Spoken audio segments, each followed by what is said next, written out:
Baik, Assalamualaikum warahmatullahi wabarakatuh kepada rakan-rakan semua. Saya doakan hari ini satu lagi hari yang tuan dan puan dapat teruskan, dapat mencapai apa-apa sasaran hari ini, kerana hari ini dah masuk kepada waktu petang kita dah closing dah. Kalau tuan dan puan yang memang berada di pejabat kita dah tutup pejabat. Kalau tuan dan puan yang masih berada secara online pun tuan dan puan mungkin berlega-lega di ruangan yang lain. Jadi sekali lagi saya ucapkan Assalamualaikum, salam sejahtera, selamat petang semua, dan insyaAllah hari ini sebagaimana yang kita rancangkan, yang kita dah susunkan kita berjumpa lagi dalam siri FB Live setiap hari Isnin. Siri FB Live dengan tema perniagaan lestari yang bersiaran setiap hari Isnin bermula 20 September yang lalu sehingga hari ini adalah siri yang ketiga, alhamdulillah. Jadi kita bawakan beberapa susunan topik dan hari ini kita bercakap tentang bisnes bakat. Jadi pertama sekali saya nak ucapkan selamat datang kepada semua, kepada rakan-rakan, tuan dan puan.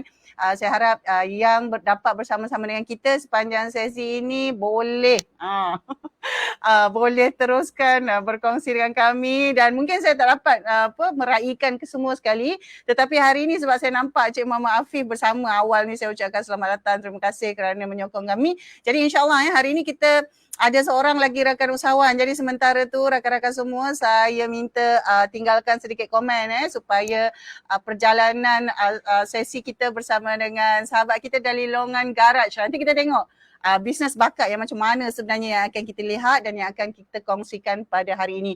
Jadi kepada rakan-rakan semua, sekali lagi saya ucapkan selamat datang dan boleh share video ini. Jadi tanpa saya tak nak buang masa lah, sebab sebenarnya kita ada dalam sekitar 60 minit maksimum untuk bersama-sama petang ini sehingga sekitar jam 6 petang. Jadi saya jemput kepada rakan usahawan kita hari ini, Encik Muhammad Syahir. Apa khabar tuan? Alhamdulillah sihat. Alhamdulillah sihat. Jadi untuk pengetahuan semua rakan-rakan petang ni sebenarnya kita tak adalah nak crack our head kita tak adalah nak fikir benda berat-berat tapi kita harap kita dapat juga lah perkara-perkara yang berimpak daripada perkongsian hari ni. Jadi sekali lagi untuk pengetahuan tuan dan puan semua rakan-rakan yang dapat bersama-sama kita petang ini, sama ada secara live atau menonton selepas ini kita akan pastikan bahawa tuan dan puan masih akan dapat feel dan environment yang sama seolah-olah berada dalam live bersama-sama kita. Jadi Tuan Syahir, kita pernah jumpa tak pernah jumpa? Tak pernah.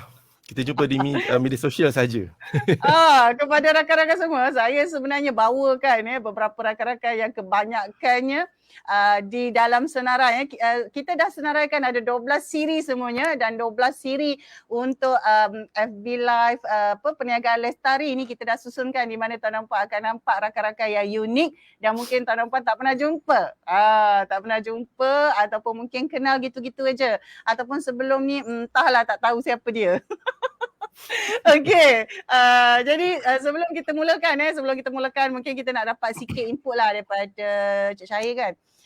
Cik Syahir sebenarnya mungkin boleh buka dulu dengan kat mana sebenarnya Cik Syahir ni berada. Kita tahulah semua work from home kan, semua macam Cik Syahir mungkin studio orang kata dalam keadaan bilik ataupun lokasi yang tertutup kan. Mungkin boleh cerita sikit sebenarnya Cik Syahir sekarang ni berada di mana, apa aktivitinya sebenarnya, dan apa kata nanti kita sambung lagi. Okey, sila Cik Syahir. Saya sekarang ni memang berada di rumah. Studio saya pun berada di rumah. Kalau tuan-tuan dan puan boleh tengok kat belakang dekat bilik saya tu ada penuh span semua tu nak bagi reduce reflection lah bila rakaman ni bunyi kuat kan. So kita tak nak bagi bunyi tu mengganggu proses rakaman. Okay. So dekat mana ni sebenarnya exactly your location? Location saya di Goodview Heights, Kajang. Ni tengah PKP jangan pula nanti ramai-ramai kawan Facebook pergi sana cari pula. Kita tutup lagi buat masa sekarang, tapi sebab sekarang ni sektor kami muzik dah boleh buka, dan kita dah menerima dah pun tetamu iaitu pelanggan-pelanggan kami, tapi penuh dengan SOP lah. So kalau sebelum ni mungkin boleh datang 5-6 orang, tapi kali ni datang 2 orang je maksimum. Tak boleh datang Oh, ramai-ramai. okey, Yes. faham. Jadi kalau ikutkan macam sekarang sebenarnya katalah kan, kalau kita kata studio, kalau kita kata tempat rakaman. Jadi apa sebenarnya aktiviti yang Cik Syahir buat sekarang sebenarnya? Aktiviti kami lebih kepada buat rakaman muzik. Okey. Bila rakaman muzik, kita akan jemput pemuzik untuk rakam di studio, dan kalau macam ada yang nak rakam suara animasi, video animasi, rakam suara untuk dubbing, video corporate. Hmm. So apa saja aktiviti audio kita buat di sinilah. Okey. Jadi bila kita kata macam bila Cik Syahir cakap rakaman video audio tu, dia biasanya jenis yang macam mana? Sebenarnya kalau dalam konteks macam mungkin kawan-kawan kita yang hari ni kan, yang dapat bersama-sama Alright. dengan kita kan, apa sebenarnya jenis audio ataupun kita sebut rakaman-rakaman yang mungkin jenis-jenis dia ataupun sebab-sebab lah yang menyebabkan ada orang ambil servis rakaman ni? Okey. Okey, di luar sana, di dalam pasaran banyak studio recording sebenarnya. Cuma kami ni tampil berbeza sebab kami punya audience ni tidak tertumpu kepada yang nak jadi artis sahaja. Selalunya kalau kita dengar orang datang studio ni Okey. rakam nak jadi artis. Alright. Nak popular ke apa semua kan. Tapi tak. Kami ada yang datang di studio kami ni yang memang hobi. Bukanlah saya Okey. nak menafikan yang datang ada memang nak jadi artis tu, tapi mostly datang sebab mereka memang minat main muzik. Diorang ada kerja tetap, tapi diorang ada hobi mereka iaitu rakam lagu. Okey, rakam lagu. Okey, jadi kalau macam apa Cik Syahir cakap tadi kan, orang datang dan untuk buat rakaman dan seumpama dengannya kan. Biasanya adakah mereka ini ada latar belakang tertentu? Maksudnya adakah dia orang ni macam memang orang seni ataupun apa memang ada jenis-jenis macam orang bisnes ke macam mana ke? Dia tak ada pun. Pelbagai. Dia tak ada. Saya pernah terima klien dari dia ni doktor pernah ada, kemudian ada yang cikgu, ada yang pensyarah pun ada. So sebab kami kata mereka ni yang minat, yang betul-betul minat. So mereka ni ada kerja tetap. Okey. So tak ada. Tapi Hmm. mereka ni memang ada bakat. Diorang daripada kecil kadang diorang memang minat muzik tapi kerja benda lain. So sekarang ni pun studio dah makin banyak dah ada. So servis rakaman lagu tu dah senang nak dapat. Tak macam dulu. Dulu nak kena pergi studio yang besar, mengeluarkan kos yang besar. So sekarang ni kos untuk rakaman lagu tu kita dah boleh limit. Dah lebih rendah. So jadi yang datang rakam lagu tu akan pelbagai orang lah. Tak semestinya. Okey. Jadi macam Cik Syahir sendiri, background ni memang teknikal ke? Memang Cik Syahir background dia memang orang kata okey orang yang pandai lah, terror lah bab audio, bab rakaman ke atau macam mana sebenarnya Cik Syahir mula kan jadi orang kata jadi dalam bidang ni. Okey. Saya daripada dulu minat saja main muzik, tapi bila belajar saya ambil diploma account dulu. Saya student account, degree saya finance. Kemudian habis degree saya buka studio. Member-member semua yang dalam bidang tu belajar account lah, semua jadi kerja bank, ada kerja bank negara, kerja dalam financial institution kan. Saya je yang lari sebab memang itu minat daripada kecil kan. So saya rasa saya nak continue main muzik. Okey. Jadi kalau ikutkan background finance, luar account, sangat technical, very detail dengan nombor-nombor semua nak crunch. Nombor-nombor, yes. Lepas tu music.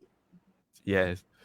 Mostly kalau klien tanya, mesti diorang beranggapan saya ni macam student Aswara, tanya Aswara ke UiTM course music ke kan. Tapi bila saya kata saya main music, saya background account kan, diorang macam macam kenapa lari sangat apa semua kan. So conversation tu memang berlaku lah selalunya. Okey, jadi kalau katalah, saya tak pasti mungkin Cik Syahir boleh cerita sikit kan. Apa yang menyebabkan wujudnya satu jenama yang diletakkan sebagai longan garage and then kemudian dengan background teknikal kan. Biasanya orang-orang teknikal ni macam jurutera, bidang-bidang yang profesional ni bidang-bidang yang profesional, cara fikir dia lain daripada orang kreatif. Kan? Cara fikir dia lain daripada orang kreatif. Jadi mungkin ada yang apa Cik Syahir boleh cerita pengalaman Cik Syahir tu, apa yang menyebabkan atau mungkin ada perkara yang berlaku. Memanglah hobi, passion kan. Tapi ramai je orang ada hobi dan passion tapi dia tak pursue pun. Jadi apa yang menyebabkan sampai Cik Syahir pursue benda tu, lepas tu buildkan Longan Garage ni sebagai satu orang kata jenama studio rakaman tu? Pada awalnya sebab saya ni ada satu perangai yang mungkin degil sedikit lah kot. Yang mana bila saya nak buat sesuatu, selagi dia tak jadi tu saya nak buktikan dia jadilah. So bila proses pembelajaran saya, proses saya membesar, bila kita minat muzik, kita akan berkawan dengan kawan-kawan muzik. So mostly mereka ni memberikan feedback, Syahir, kau main muzik sekadar hobi je lah. Kau janganlah jadikan sebagai satu kerjaya ke apa semua, sebab benda ni tak boleh cik makan. Benda ni tak boleh menjamin kau sekian. So so persoalan tu yang buatkan saya rasa macam iya ke? Adakah betul ataupun hanya itu adalah persepsi engkau sahaja? Disebabkan you tak betul-betul cuba ke ataupun apa? So disebabkan itu yang saya keep on cuba dan belajar macam mana nak melalui jalan dalam bidang muzik lah. Dan kebetulan pula sebab saya didikan daripada pendidikan account, business. So saya nampak mungkinlah saya nampak game sikit macam mana nak actually benda ni hanya business. Bila kita nak menjalankan business ni, dia bukannya satu benda yang orang kata hanya perlukan bakat semata-mata. Dia memerlukan pengurusan. Dia ada strategi. So benda tu yang kita try tackle dan bagi dia jadilah. Kalau ikutkan dah berapa lama sebenarnya macam Cik Syahir dah bangunkan studio Longan Garage ni dah berapa lama? Brand Longan Garage ni start daripada tahun 2011. Waktu tu sebenarnya 2011 saya masih lagi degree waktu tu. Tapi sebab 2011. Betul, 2011. Kemudian kami sebab masa tu memang suka jamming. Asalnya suka jamming. Lepas tu bila dah selalu jamming dekat tempat orang, kita rasa macam tak syok lah, kita nak ada tempat kita sendiri kan. Lepas tu abang-abang saya pun letak duit, bermodal dengan kawan-kawan dia apa semua. So kita ada 7 orang partner lah waktu tu. Invest, buat studio, nak jamming sendiri je sebenarnya. So bila saya habis belajar, studio dah ada. Takkan saya macam tiba-tiba nak pergi tempat lain kan, studio tu macam terbiar apa semua kan. So waktu tu lah rasa macam rasanya inilah peluang dan saat yang paling tepat sekali untuk saya meneruskan minat saya dalam bidang muzik tu. So daripada situ lah. 2011. Okey. 2011. Jadi asalnya memang 7 orang ni. 7 orang brothers ni lah mulanya nak jamming sendiri. Kemudian jadi serius. Maksudnya Cik Syahir lepas belajar terus buat bisnes ni? Yes, betul. Cuma waktu tu kita buat bisnes dalam keadaan biasalah, dengan tak ada ilmunya apa semua. Memang waktu tu cabaran lah kan. Tunggang langgang, management tak jaga, tak ada buat marketing apa semua kan. 2011 tu lah saya menempuh perjalanan yang sangat mencabar, perjalanan yang langgar dinding macam-macam. 2015 saya betul-betul start serius betul-betul uruskan perniagaan Longan Garage ni. 2015. Okey, 2015 baru. Maksudnya 4 tahun juga daripada mula tu tadi, kemudian ambil masa jugalah 2015 baru orang kata bermula dengan hala tuju yang lebih jelas kan. Jadi satu lagi benda lah selain daripada passion orang bisnes ni dia memang macam tu. Bila cakap pasal seni, dia akan cakap pasal passion. Kadang-kadang bukan seni pun dia akan cakap pasal passion. Tapi hakikatnya kalau kita tanya siapa-siapa kat luar sana kan, cakap dengan orang account, cakap dengan orang finance kan. Orang finance dia akan tengok asalkan ada dia akan fokus banyak cash flow dia. Kalau account ni dia akan tengok kepada order recordings, history dan kemudian tengok apa akan datang. Jadi kalau macam Cik Syahir sendiri dengan background tu kan, dengan background accounting, finance tu, apa yang menyebabkan boleh nampak masa depan depan bila buat bisnes yang macam ni, sebab dia apa orang cakap bila dia melibatkan creativity, appreciation ataupun macam tadilah perception orang dia lebih banyak kepada siapa yang appreciate benda tu kan. Siapa yang appreciate benda nak rakam dekat studio kan, siapa yang nak appreciate benda tu dan kemudian sanggup nak membayar, nak bayar satu nilai. Jadi akhir sekali apa yang kita buat, bila kita buat bisnes, kita cakap pasal bottom line kan. Kita cakap pasal kita punya profit, kita cakap pasal kita punya sales, kita cakap pasal kita punya cost. Jadi semua tu. Jadi kalau macam Tuan sendirilah pengalamannya kan, dalam tempoh lama tu 2011 kemudian 2015 sampai sekarang, apa yang membolehkan masih di sini? Yang membolehkan di sini. Yang membolehkan tu sebab bila start 2014 2015 tu lah, bila saya fikir balik daripada 2011 sampai 2015 saya masih boleh survive, masih stay dalam bisnes tu walaupun sendu kan, tapi maksudnya boleh survive. Cuma waktu tu kita tahu mesti ada something benda yang kita belum buat dan kita tak buat sungguh-sungguh. Itu yang buatkan saya trigger yang maksudnya boleh survive walaupun klien ada tak ada, tapi dari segi macam mana kita uruskan duit tu kan, ya macam puan katalah bottom line adalah uruskan cash flow betul-betul.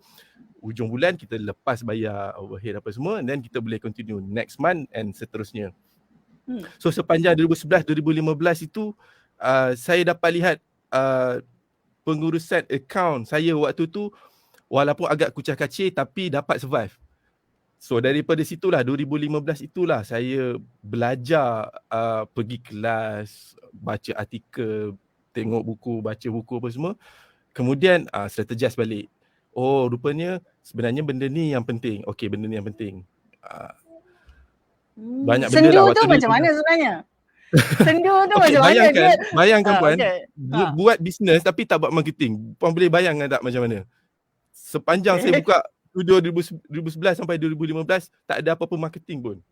AV page dah ada. Alright. Tapi tak buat marketing. Orang lain buat bisnes punyalah struggle buat marketing.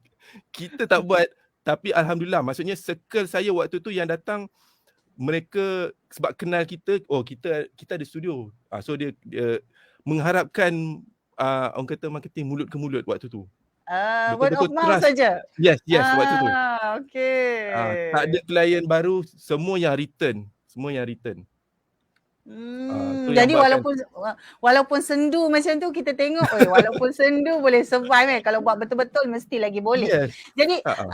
Jadi kalau katalah saya cakap macam tu kan, studio rakaman secara khusus lah, maksudnya melibatkan musician melibatkan ahli muzik, melibatkan apa orang cakap seni-seni yang lain lah, maksudnya penyanyi yang bersuara, maksudnya dia ada bakat vokal dia tu, kemudian dia ada bakat instrumen, maksudnya bakat-bakat orang yang bermain instrumen dan bakat-bakat orang yang dengan suara ni kan. Jadi orang seni ni terkenal dengan cara kerja yang tidak berdisiplin. Contohlah, kita bagi dia deadline, kena siap ni kan, kata dalam tempoh 10 hari. Lepas tu dia kata, aku tak ada idea. aku tak ada idea. Aku orang seni, aku kena tunggu tunggu apa orang cakap, bukan hidayah dia panggil apa, dia tunggu inspirasi. Aku tak ada inspirasi, aku tak boleh keluar ni. Kau nak 10 hari bulan, kalau kau nak juga tunggu lagi seminggu. Jadi ini adalah senario yang biasa yang kita lihat, isu-isu lah, konflik di kalangan kumpulan bila kita bekerja dengan orang seni. Kalau macam pengalaman Cik Syahir macam mana? Ada tak pengalaman macam ni juga? Dan ada. Macam mana menghadapinya? Macam mana melaluinya? Pada peringkat awal ialah kita, sebab apa-apa pun benda ni sebenarnya kita bila bisnes deal manusia dengan manusia. Cabaran yang paling besar itulah dia. Okey. Saya punya bisnes model adalah bila klien dia ni sebagai pencipta lagu dan dia sendiri akan menyanyikan lagu dia. So dia datang pada saya untuk rakamkan lagu. Bila nak rakamkan lagu, muzik tu sendiri kami akan sediakan. So kerja saya adalah saya kena cari freelancer musician lah, pemuzik-pemuzik freelance untuk bekerja dengan saya untuk projek itu, projek tertentu. Okey, cabarannya pada awal memang kita tak belajar macam mana nak menguruskan manusia lah. Bila kita deal dengan bila dia dengan certain pemuzik, memang macam yang puan kata, kadang tiba-tiba tak ada idea, lepas tu langgar deadline apa semua kan. Saya waktu tu memikirkan biar bakat biasa-biasa pun tak apa. Yang penting dia ada attitude yang bagus. Bila saya kata minggu depan kena hantar, dia kena hantar minggu depan. Kan, that process tu biasanya, dan saya nampak benda ni dekat studio-studio yang established. Mostly macam tu. Sebab tu kalau kita tengok dekat TV, kalau kita nampak pemuzik itu je lah muka dia.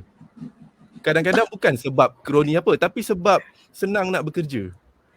Okey. So macam saya pun dalam proses tu memang kita akan bersilih ganti lah cari pemuzik, nak cari yang ni okey tak okey. Sampai satu tahap bila kita teruskan mencari tu, kita akan jumpa juga yang ada attitude yang bagus dan kita ada satu aspirasi yang sama. Kita ada tune yang sama. Waktu tu baru kita akan kita dah ngam. Dia faham dia punya tanggungjawab. Kita tahu kita bayar dia dan dia buat benda tu bersungguh-sungguh. Kita akan jumpa orang tu. Jadi selagi kita aktif buat tu, kita akan dengan kata lain kita akan jumpa orang yang betul selagi mana kita buat, dan dengan sendiri dia ada proses pencarian jugalah. Saya faham tahu apa yang Encik Syahir sebut tadi, bila kita dah bekerja dengan satu kumpulan pemuzik ataupun orang kata orang-orang teknikal lah yang ada bakat dan juga boleh kerja dalam satu kerangka yang sesuai itu tadi, kita ada tendensi untuk mengulang kerja-kerja tu dengan dia. Kita akan, sebab kita dah tahu dia ada satu orang kata track record. Dia adalah orang seni yang commit, dia adalah orang kreatif yang boleh bekerja dalam satu tempoh masa yang sesuai, sebab bisnes ni dia ada masa. Dia kalau kita dah terlebih masa, dia macam project management lah, kita jadi akan ada loss incurred kalau kita dah terlebih masa tu. Jadi dengan keadaan itu, kalau kita kata kita dilihat macam apa orang cakap pilih kasih lah dengan kata lain, orang kata alah kau asyik kerja dengan dia je kan, alah kau asyik dengan geng ni, dengan grup ni. Dia akan melibatkan satu orang kata ketidakharmonian, ataupun dia melibatkan orang kata banyak salah faham yang berlaku. Tapi senario ni kalau Cik Syahir kan, kalau kita sama-sama tengok lah, contoh kan, kalau kita tengok banyak orang suka drama Korea kan. Kalau tengok drama Korea pun dia buat benda yang sama tau. Maksudnya pelakon yang sama tu jugalah. Satu kumpulan pelakon yang sama tu jugalah kita akan tengok dia appear kat drama ni, cuma watak-watak berbeza. Kalau kita tengok production house Thailand pun sama. Bila dia buat drama tu atau dia buat yang panjang-panjang sampai 30 siri lah tu semua kan, 30 episod, kita akan nampak lepas siri ni nampak macam orang yang sama je kan. Tapi hakikatnya bila seni ni nak cari orang yang ada aspirasi yang sama tu, dia sebenarnya satu cabaran. Jadi apa sebenarnya lah macam Tuan Syahir buat kan, Tuan Syahir buat studio rakaman, kemudian appreciate bakat from all background, tak kira lah kan kau rockers ke, kau sentimental ke, kau dah berumur ke, kau muda ke kan, kau rock ke, kau tak rock ke, jadi semua boleh masuk tu. Apa sebenarnya aspirasi sebenarnya, apa sebenarnya tujuannya kat belakang tu, kenapa sampai buat juga studio rakaman Longan Garage ni? Apa sebenarnya kat belakang tu yang nak dicapai? Bila kita dah berkecimpung dalam bidang ni, background mereka pun pelbagai, dan kita dapat lihat sebenarnya kita sebenarnya memang tak ketandusan pun bakat sebenarnya. Cuma benda ni ialah dia dah jadi macam satu polemik lah bila kita tengok dekat mainstream kan, yang menyanyi dekat mainstream tu, alam tak boleh menyanyi macam ni pun boleh. Persoalan-persoalan itulah yang muncul kan. So netizen yang tak tahu senario ni, dia kata inilah dia kualiti, benarnya banyak dan terlalu ramai bakat-bakat baru yang bagus, dan kemudiannya dan mereka ni pun tidak memilih untuk terlibat dalam industri muzik ni secara full time. Mereka ada kerja lain apa semua kan. So bila saya bersosial dengan mereka, sebab saya kalau lepas rakaman kan dengan klien apa semua, memang saya akan duduk sit down borak.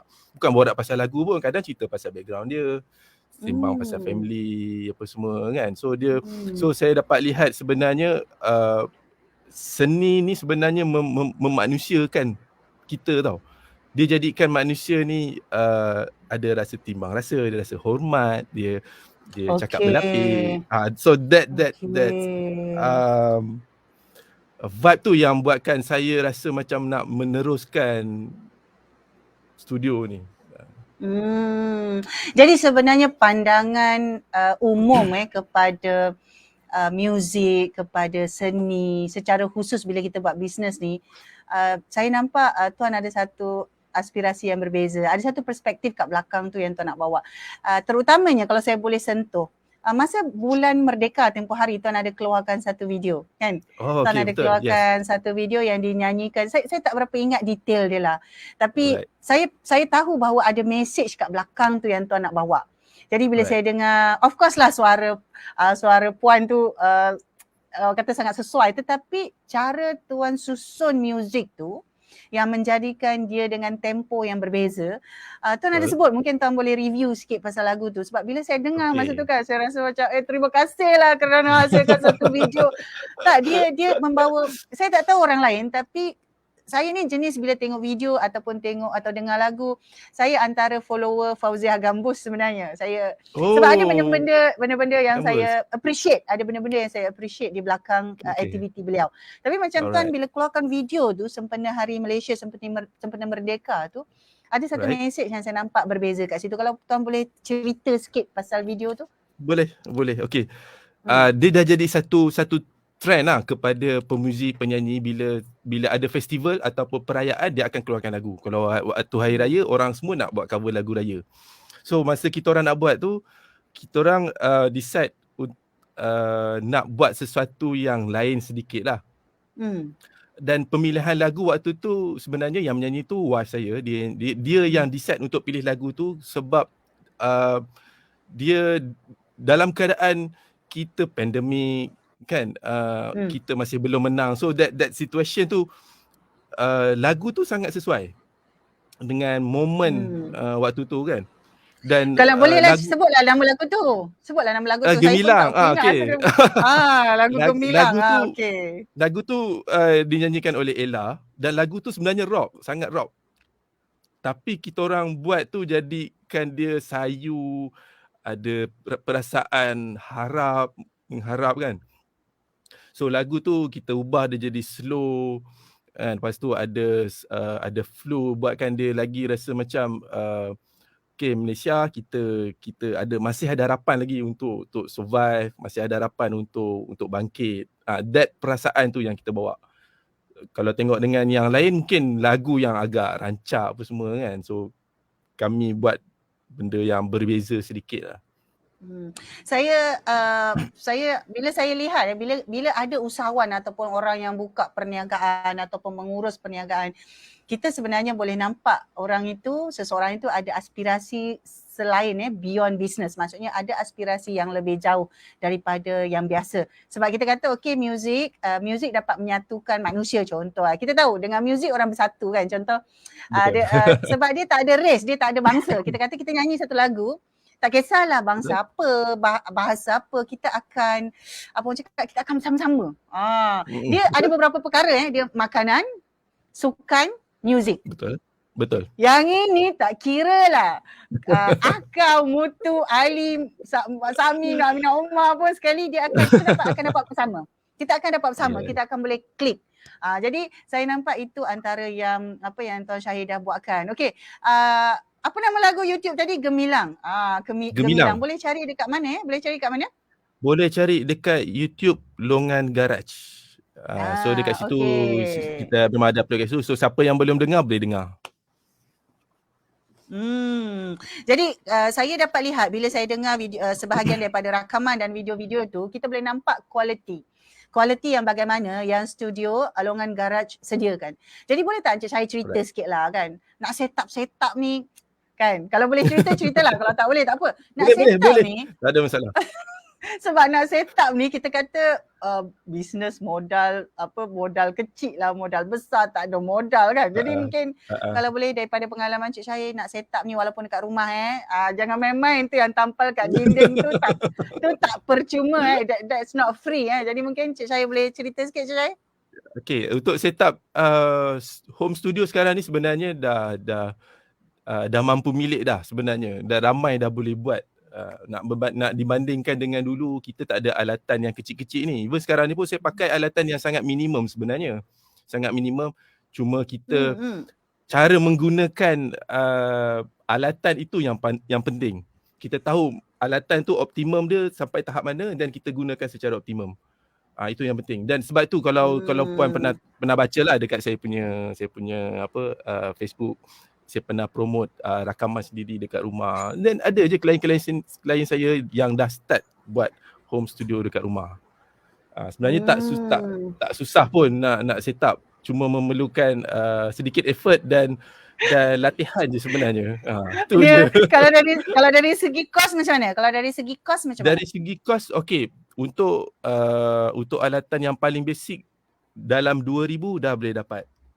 Ada satu set tu, alatan tu nama dia Focusrite Scarlett. Dia dah boleh dapat audio interface. Audio interface tu kita boleh connect dengan mic. Dalam package Focusrite tu, dia bagi sekali headphone dengan mic. So ada yang benda tu yang macam tuan pakai ke? Yang macam tuan pakai ke apa? Lain? Lain sikit. Brand lain lah sikit lah.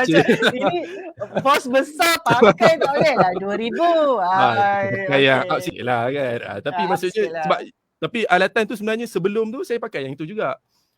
Siap ada yang klien rakam album pun saya pakai alatan tu juga. Kan lagu keluar radio apa semua. Bila saya kata saya pakai barang ni je.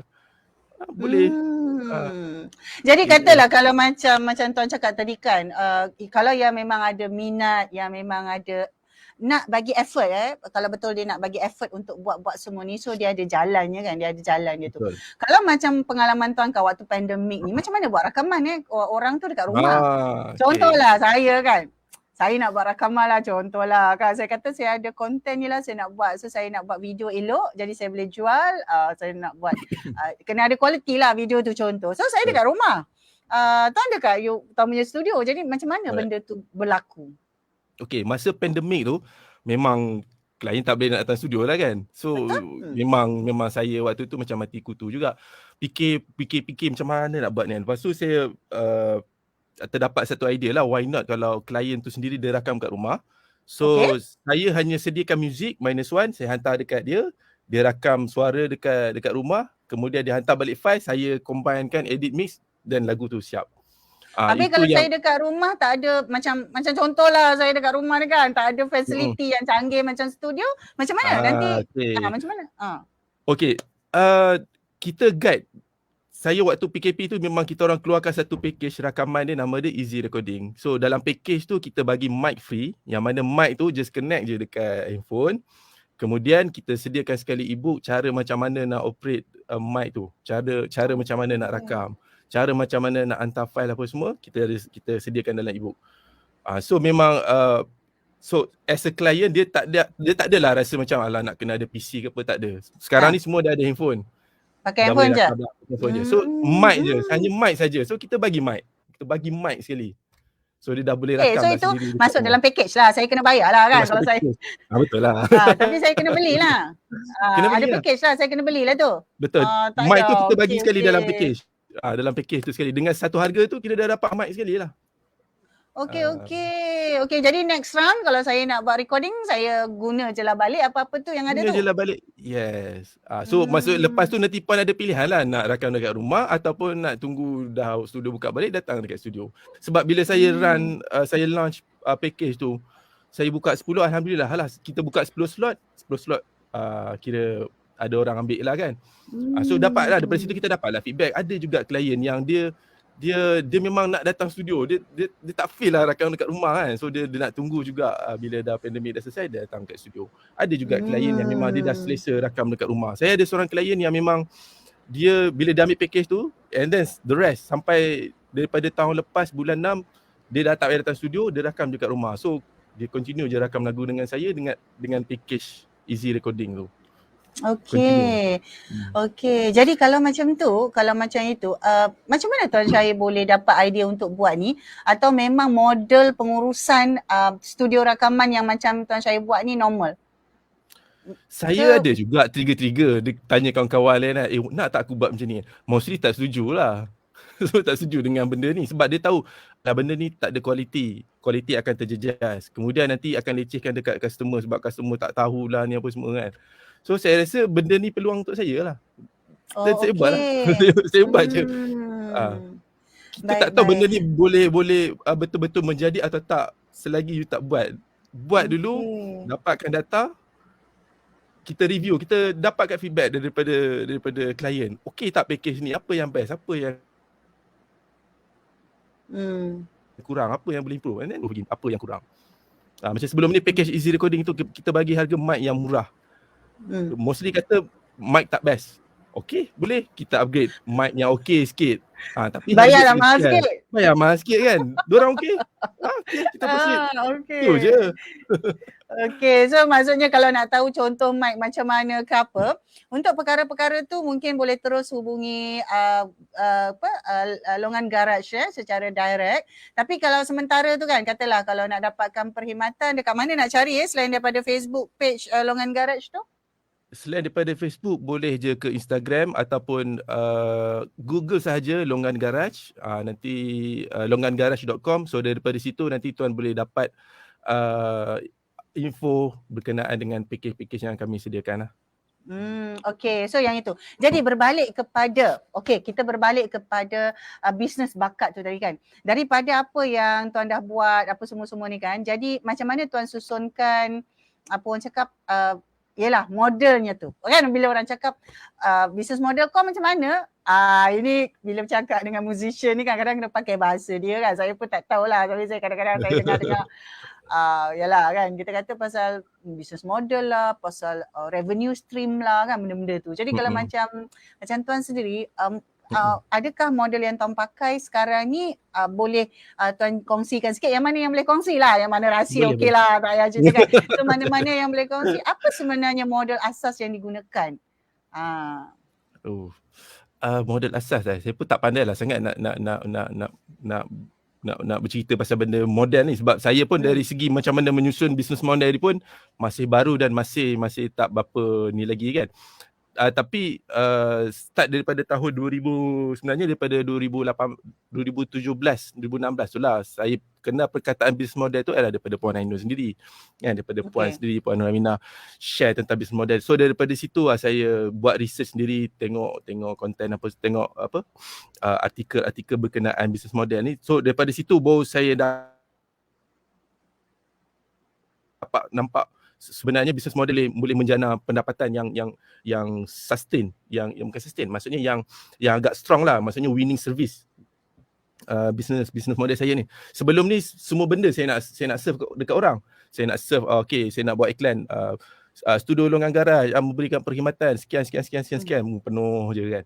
So bila kita dah study sedikit tentang business model apa semua, dan saya terus fokus sahaja dekat satu produk yang lebih niche dan lebih fokus, iaitu rakaman lagu single dan demo. So kalau puan tengok dekat page pun memang kita highlight nama Longan Garage, single dan demo. So daripada situlah kita sebenarnya bila kita dah makin fokus dekat satu servis tu, kita akan nampak nampak macam lebih pakar lah. Lebih pakar dan lebih fokus. Sebab kalau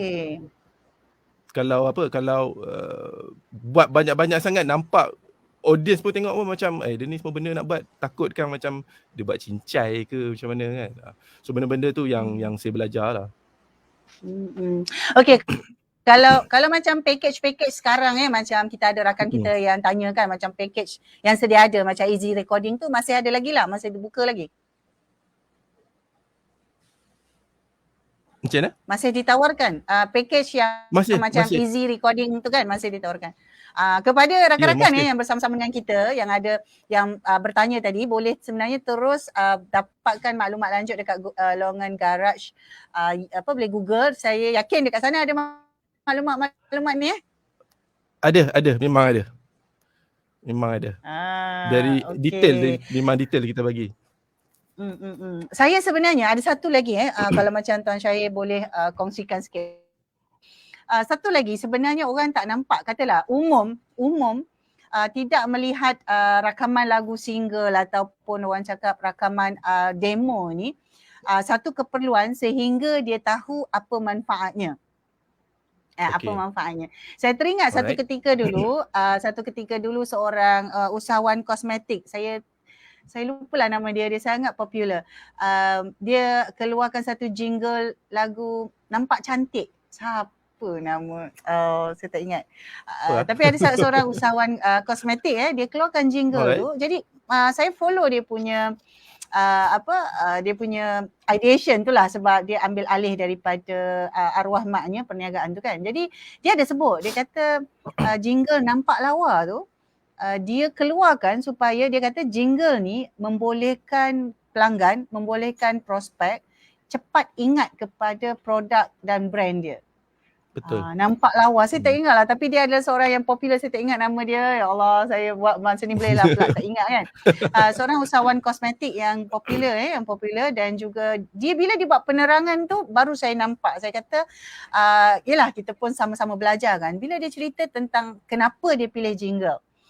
Kenapa dia pilih jingle dan dia buat itu sebagai salah satu cara untuk promosikan jenama dan perniagaan dia. Kalau ada rakan-rakan yang bersama-sama dengan saya ni, kalau ingat siapa usahawan kosmetik itu, bolehlah typekan sebab saya ingat tajuk jingle dia Nampak Cantik. Nampak lawa ke nampak cantik? Macam itulah. Tapi dalam satu tempoh tu memang dia buat promo tu dapat menghasilkan awareness, kesedaran dan orang ingat. Orang macam saya pun ingat. Cuma mungkin saya bukan dia punya segmen lah, dia punya target lah, jadi saya bukan customer dia. Tak membeli lah.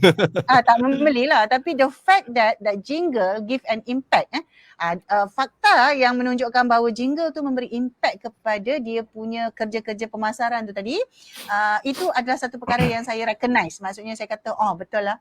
Betul.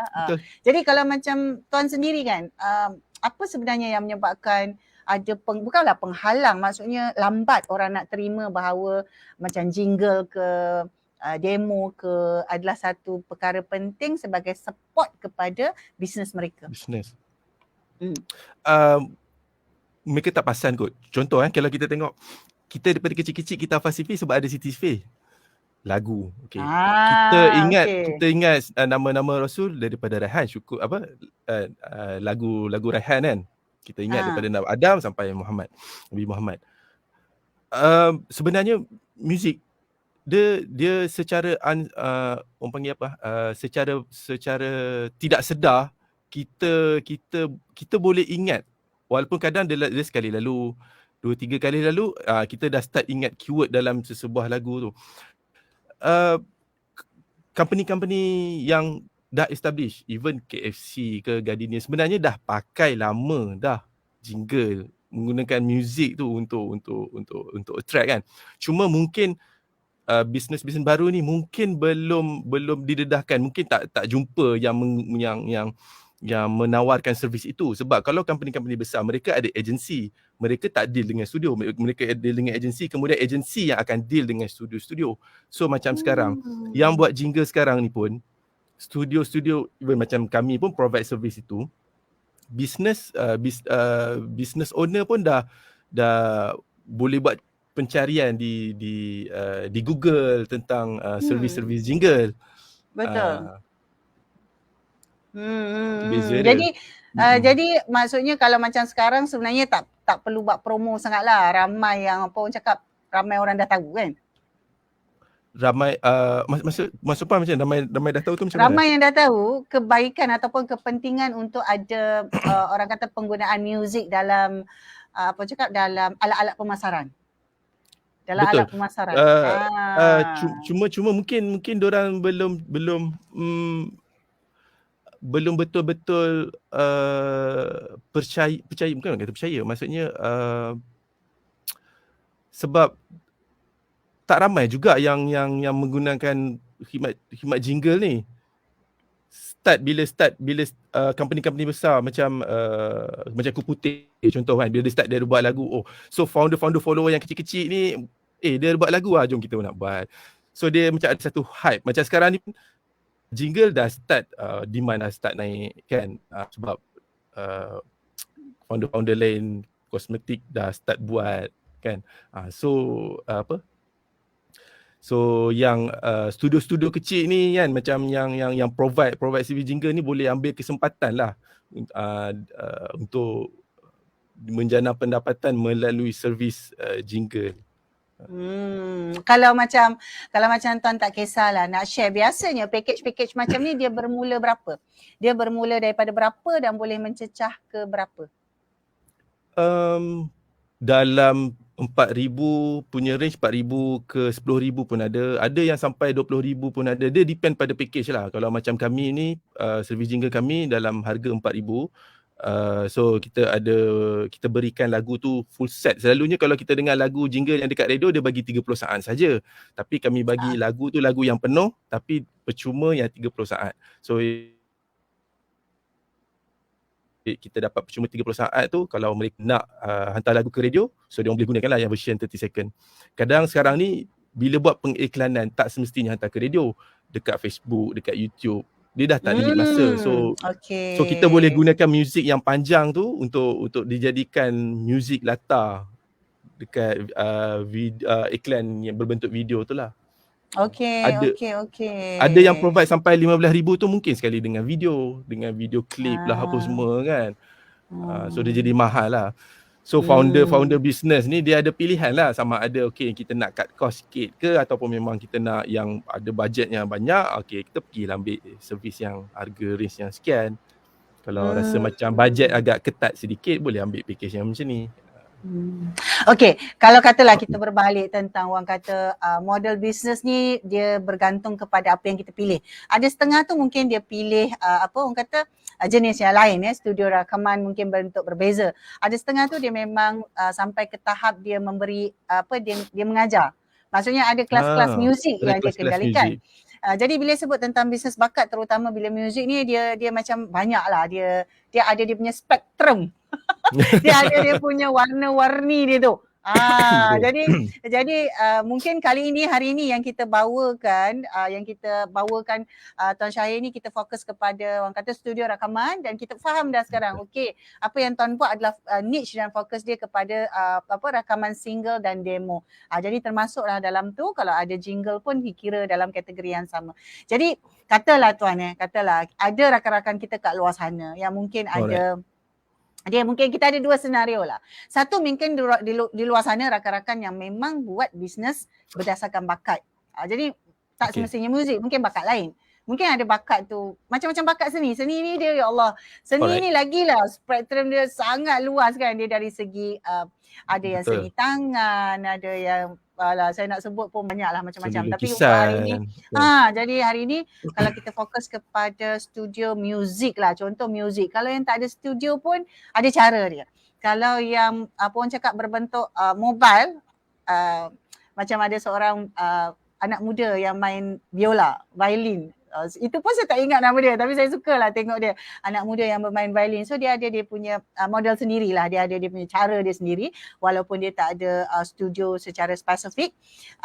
Dan saya lihat ada seorang lagi, saya ada share beberapa video sebelum ni yang saya nampak seni dia tu ada aspirasi di belakangnya. Jadi saya nampak cara dia mendapatkan dia punya revenue model.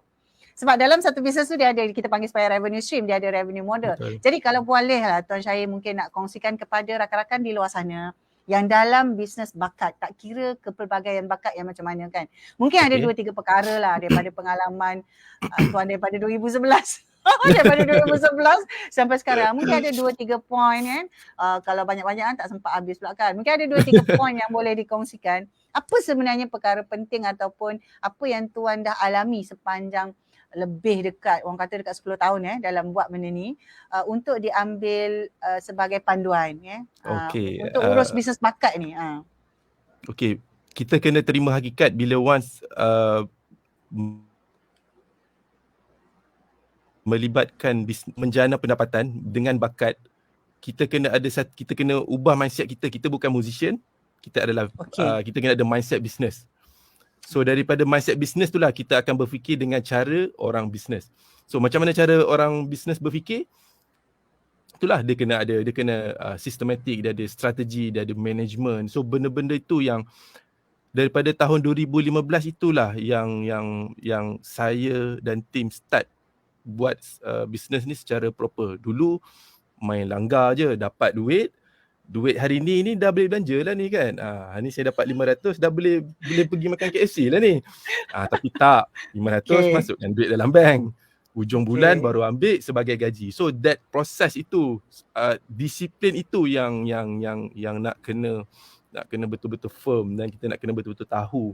Kemudian belajar macam mana nak membuat marketing. Saya daripada 2011, 2015 tak pernah buat marketing, ajar pergi kelas belajar buat marketing yang betul. Belajar marketing ni pun macam-macam juga. Ada yang orang kata bad Betul. marketing lah, apalah apa semua kan. So daripada situ pun nak kena belajar buat betul-betul. Dan lagi satu, disiplin mengawal emosi bila berhadapan dengan pelanggan seni. Yang itu paling mencabar. Sebab contoh bila kita buat lagu, contoh bila ada amendment tau, dia akan macam, alamak lagu ni tak okey lah. Okey, yang ini yang paling mencabar bila seorang seniman, dia rasa karya dia ditolak. Bukanlah ditolak secara total, sebab klien rasa macam tak kena lah. Dia rasa macam, aku buat dah best ni, apa yang tak kenanya. So that argument tu yang saya nampak mungkin rakan-rakan yang rakan-rakan muzik boleh belajar macam mana uruskan emosi tu. Belajar macam mana nak menguruskan klien tu. Okey, maksudnya uruskan klien, uruskan emosi, uruskan orang. Dia bukan lagi bercakap tentang HR saja kan. Dia sebenarnya komunikasi dengan klien. Sebab biasa orang cakap urus orang ni, dia orang asyik tengok HR macam nak buang orang, nak ambil staff kan. Jadi jadi kali ni tuan saya bawa lain sikit. Dia kata urus orang terutamanya dengan klien, emosi dan komunikasi. Okey, ini antara 3 perkara penting yang saya dapat yelah dapat wrap up jugalah dekat sini kan. Sebab kita kata nampak macam senang kan. Nampak macam senang, tapi bila betul-betul dalam lapangan, ini adalah antara cabaran yang sebenar. Tapi kan tuan, katalah kalau yang kat luar sana yang mendengar tu adalah ibu bapa. Macam tuan, saya tak tahu apa pengalaman dulu, apa mak ayah cakap, apa adik-beradik cakap, saya tak tanya. Tapi kalau boleh ada dikongsikan dan juga beri sikit panduan. Yelah, kalau macam saya lah, contoh saya, ada anak, dah buat accounting degree, dah buat accounting diploma, lepas tu businessman, finance pula buat degree. Lepas tu dia tak buka pun firma accounting ke, dia tak jadi pun. Apa orang cakap finance manager ke apa kan. Jadi macam apalah kan. Mungkin ada rasa kat situ. Jadi apa pula orang kata panduan atau tips kepada ibu bapa ataupun ahli keluarga yang ada orang di sekelilingnya yang macam ni. Mungkin anak dia, mungkin anak saudara dia kan, mungkin siapa-siapalah yang dalam keluarga dia. Ada sikit tak yang boleh tuan kongsikan? Saya harap Tuan Syahir ada lagi berada bersama kita bersiaran ni. Tuan Syahir ada lagi? Jadi kepada rakan-rakan yang boleh dengar? Boleh. Sebab tadi tersangkut sekejap tadi. Okey. Tersangkut kejap. Okey, boleh sambung kot. Alright. Hot question, ada orang cakap kat sini, hot question. Dia bukanlah hot question, sebenarnya dia common question, tapi penting untuk kita dengar daripada Tuan Syahir sendiri yang ada pengalaman tu macam mana. Jadi untuk pengetahuan kepada rakan-rakan, untuk pengetahuan yang mungkin masuk lambat sikit ni, sebenarnya Tuan Syahir ni background dia, latar belakang dia asalnya adalah daripada latar belakang perakaunan dan kemudian sambung kepada ijazah di bidang finance. Jadi bila beliau buat bisnes bakat ni tadi, iaitu muzik secara khusus, dia adalah orang kata satu perkara yang yang berbeza daripada apa yang beliau pelajari secara profesional. Jadi mungkin Tuan Syahir boleh ke?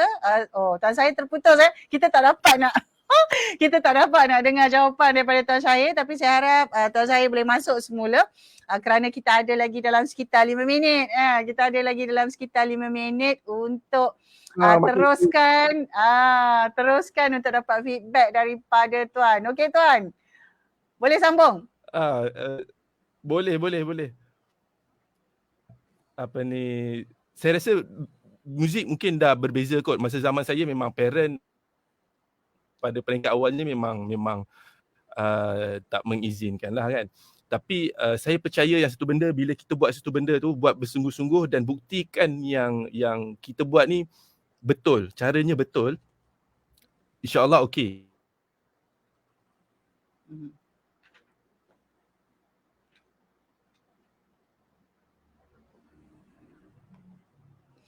Okey Tuan Syahir, nampaknya talian tak berapa bagus. Kita kehilangan, kita sekali lagi kita kehilangan siaran bersama dengan Tuan Syahir.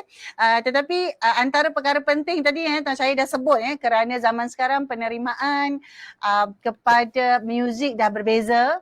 Jenis-jenis sokongan yang diberi kepada pemain muzik ataupun orang-orang yang ada seni ni pun dah berbeza. Jadi mungkin zaman dulu Tuan Syahir punya cabaran berbeza kan, zaman sekarang lain.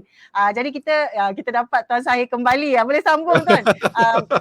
Cabaran Apa betul. tips apa tips atau panduan lah, contoh kalau macam saya sebagai mak kan, tiba-tiba nampak anak macam tu kan. Apa panduan untuk saya lah, contohlah untuk saya, macam mana saya nak menghadapi ni? Sokongan macam mana yang saya kena bagi? Okey, sebenarnya sokongan tu just pantau je, jangan at least tanya dia, okey minat muzik. Okey, mungkin dia hanya minat saja, dia nak cuba, dan mungkin lepas tu dia rasa macam dia nak buat benda lain. Tapi paling tidak bagi dia ruang untuk dia explore muzik tu, apa yang dia boleh belajar daripada muzik. Sebab sebenarnya muzik ajar kita disiplin. Kalau kita tengok macam orang yang main orkestra, mereka ni bukannya berhibur, mereka ni dengan disiplin. Kalau dalam orkestra, masuk je waktu play dan diorang kena main secara serentak. That disiplin. Macam berkawat kan. Dia bukannya seronok-seronok kita nak happy.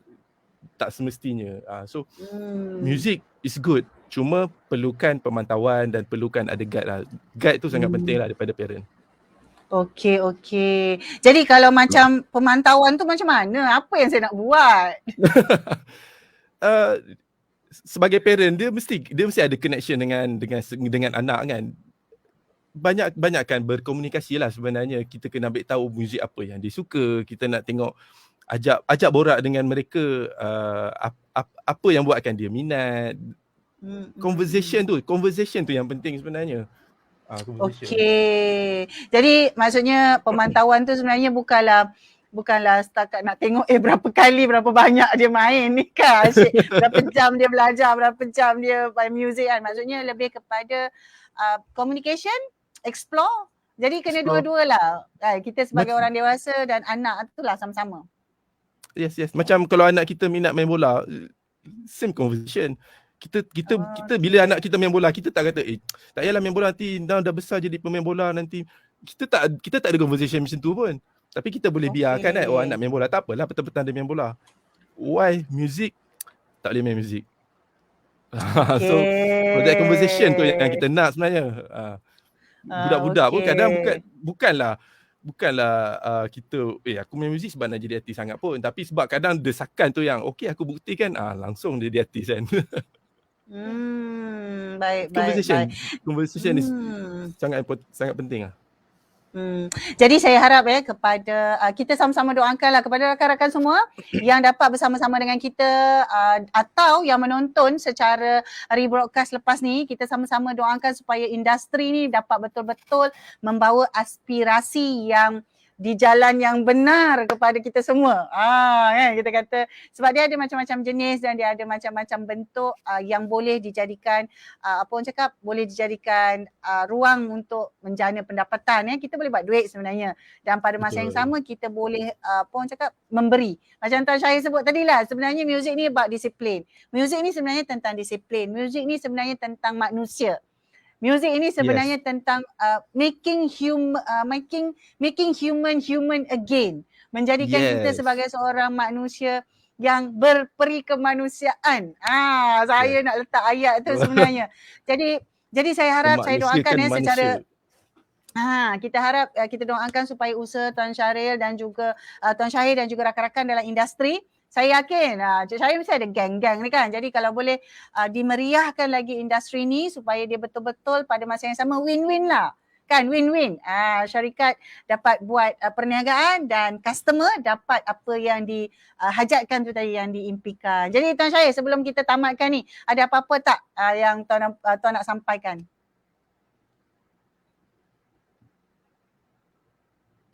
Apa soalan tadi? Tempat sangkut. Kita dah lari. Kita sebelum kita habis ni, kita nak ucapkan Okey. terima kasih dan nak ucapkan selamat tinggal. Jadi mungkin ada perkara akhir yang Oh, Tuan okey. Syahir nak Oh. sampaikan. Oh, okey. Buat kepada mereka yang terlibat dalam industri seni, pada mereka yang masih minat muzik, teruskan minat. Yang paling penting tu adalah journey tu sendiri, bukan pada result. Sebab jatuh bangun, enjoy journey. Kita tahu yang cabaran ni sementara, dan kita boleh dan mampu untuk harunginya bersama, insyaAllah. InsyaAllah. Jadi kepada rakan-rakan semua, kepada follower dan juga friends di page Puan Ainur Muhammad, kita ucapkan terima kasih kepada Tuan Syahir, terutamanya hari ini kepada tim Longan Garage yang mungkin ada bersama-sama dengan kita sebab saya tak kenal kan. Jadi kita ucapkan terima kasih juga kerana bersama-sama ni. Jadi kita doakan supaya apa-apa sahaja tujuan yang baik itu diberikan kemudahan dan dapat diteruskan pada masa yang sama dapat terus menjana pendapatan sebagaimana yang dirancang. Okey Tuan Syahir, sekali lagi saya ucapkan terima kasih dan kepada rakan-rakan semua jangan lupa insyaAllah minggu hadapan kita akan bersama dengan seorang lagi rakan usahawan kita. Tapi minggu depan lain sikit tau Tuan Syahir, kita akan bercakap tentang social enterprise, lain sikit lah. Lain sikit insyaAllah. Jadi semoga kita akan dapat orang cakap memberi manfaat lebih lanjut. Okey, kepada Tuan Faizal yang bertanya kalau nak tulis lirik atau kalau ada jenis-jenis lain yang masih nak explore, saya cadangkan boleh terus ke Longan Garage, dekat Facebook pun ada. Dekat Betul. Google pun ada, boleh hubungi. Saya harap Tuan Syahir ada masa lah nak layan dia orang ni sebab kadang-kadang dia orang ni tanya macam-macam kan. Boleh. InsyaAllah ada masa Tuan Syahir akan jawab. Kalau yang mana tak sesuai tu faham-faham sajalah mungkin tak dapat dijawab secara langsung oleh Tuan Syahir. Jadi nanti insyaAllah boleh hubungi terus Longan Garage untuk apa-apa perbincangan lanjut. Kolaborasi pun boleh, ada projek-projek pun boleh. Bolehlah tanya kan Tuan Syahir macam mana. Okey, jadi untuk itu sekali lagi, akhir sekali saya ucapkan terima kasih kepada semua dan semoga kita berjumpa lagi insyaAllah minggu depan hari Isnin dengan rakan usahawan yang lain. Okey, terima kasih Tuan Syahir, bye. Terima kasih. Okey, terima kasih semua. InsyaAllah kita jumpa lagi. Assalamualaikum warahmatullahi wabarakatuh. Terima kasih semua.